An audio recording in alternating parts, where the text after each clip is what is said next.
आप 2011 के Gaddafi Libya को देख लीजिए, आप 2003 में सद्दाम देख लीजिए, इराक देख लीजिए, बट एटलीस्ट तब एक प्रिटेंस रहता था पिनाज। इस समय तो सारा चोगा ही जैसे कहते हैं कि बिल्कुल उतार के फेंक दिया है। जिस दिन ये सब चल रहा था उस दिन जेडी वैंस ट्वीट करते हैं सोशल मीडिया पे, अपने वो सोशल ट्रूथ पे लिखते हैं कि it is all about oil, हमें अपना ऑयल वापस चाहिए, चुराया हुआ ऑयल। अरे भैया, चुराया हुआ ऑयल का क्या मतलब है? जस्ट बिकॉज 1922 में तुम्हारी कंपनीज के तहत वहां पे ऑयल बना था तो ये चुराया हुआ हो गया। ऐसे तो जो जहां पे जो एस्टैब्लिश करे वो उसका हो गया। जाए हम जाके आज इंग्लैंड को उठा के ले आए कि हमारा कोहिनूर वापस करो। ऐसे थोड़ी दादागिरी, गुंडागर्दी, लिटरली गुंडागर्दी चल रही है इस समय कि जस्ट बिकॉज मैंने कह दिया मेरे को वहां का तेल चाहिए। तेल के अलावा उनका कॉमर्स सेक्रेटरी बिल्कुल बोलता है कि वहां पे गोल्ड है, वहां पे आयरन है, वहां की माइंस एकदम रस्टेड पड़ी हुई हैं। अरे भाई, तुमने ठेका ले रखा है क्या? जहां पे जो तुम्हें मिनरल्स दिखेगा, ऑयल दिखेगा, तुम वहां जाके कब्जाओगे, अपने बिजनेस को कहोगे जी एंट्री लो और अब यहां पे अपना कारोबार करो। बिल्कुल केवल और केवल उसको मुनाफा दिखता है,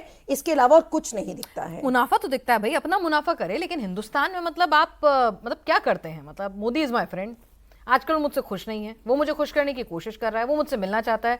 मतलब कौन हो तुम यार?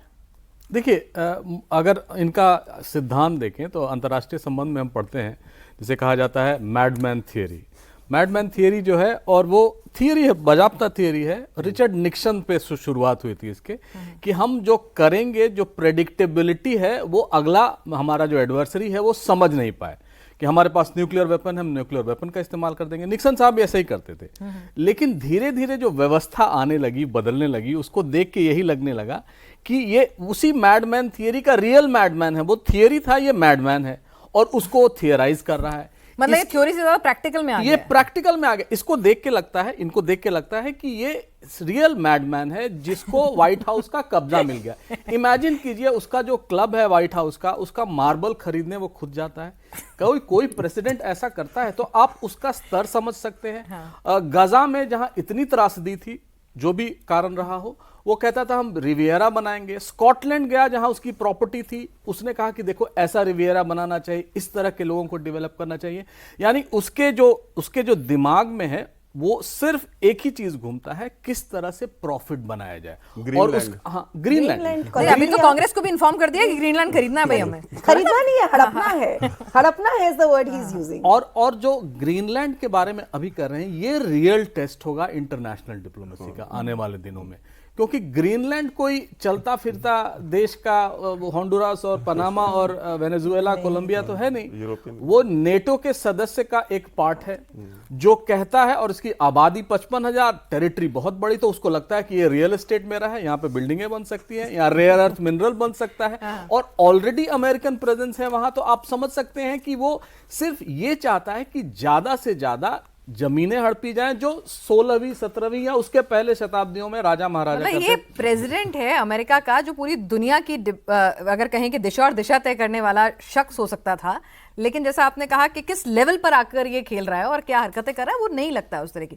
लेकिन अगर इंडियन कंटेक्स्ट में वैभव बात करें तो मोदी जी के साथ संबंध, कभी तो ये था कि भाई मोदी जी माय ब्रदर, मोदी जी की तारीफों में कसीदे पढ़ रहे थे जब तक सत्ता में आना था, क्योंकि लग रहा था कि फायदे का सौदा है, मोदी की तारीफ करो, इंडियन डायस्पोरा का दिल जीतो। ठीक, अभी भी मोदी जी की तारीफ तो करते हैं, लेकिन कुछ ना कुछ ऐसा शिगुफा छोड़ देते हैं जो हिंदुस्तान को और मोदी जी को यकीनन नाराज करता है। तो चक्कर क्या है, मतलब इक्वेशन क्या है मोदी जी के साथ? इनकी दोस्ती है हिंदुस्तान के साथ मोदी जी के साथ, या अंदर अंदर दुश्मनी चल रही है? मोदी जी ने इसके सपने बहुत तोड़ दिए। दिक्कत ये है, डोनाल्ड, इसको क्रेडिट चाहिए था सीज फायर का, हमने वो नहीं दिया। नोबेल पीस प्राइज के लिए एंडोर्समेंट चाहिए थी, हमने वो नहीं दी। बाकी लोग दे दी थी, पाकिस्तान ने दे दी, इजराइल में बेंजामिन नेतन्याहू ने दे दी। Steve Witkoff, who is a very close aide इनके, उसका जो बेटा है जैक विटकॉफ, उसको भेजा इजराइल कि जाके तुम बोलो बेंजामिन नेतन्याहू से कहो कि वो मोदी जी से कहें। तो बेंजामिन नेतन्याहू ने भी मोदी जी को कहा कि आप एंडोर्समेंट दे दीजिए नोबेल पीस प्राइज के लिए।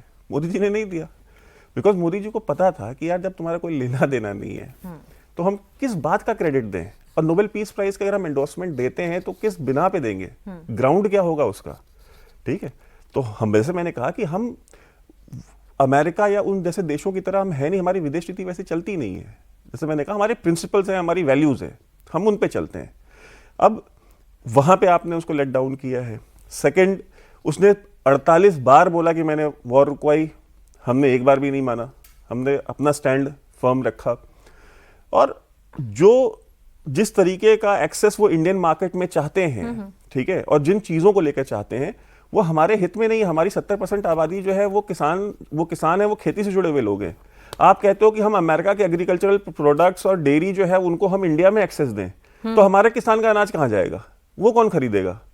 हमारी सरकार उनको मिनिमम सपोर्ट प्राइस देती है, एमएसपी देती है, वो इंश्योर करती है कि भाई लोगों का घर चलता रहे, किसान भी जो है आर्थिक रूप से सुदृढ़ रहे। और आप चाहते हैं कि हम अपने किसान को जो है वो छोड़ करके हम अमेरिका के किसानों की चिंता करें।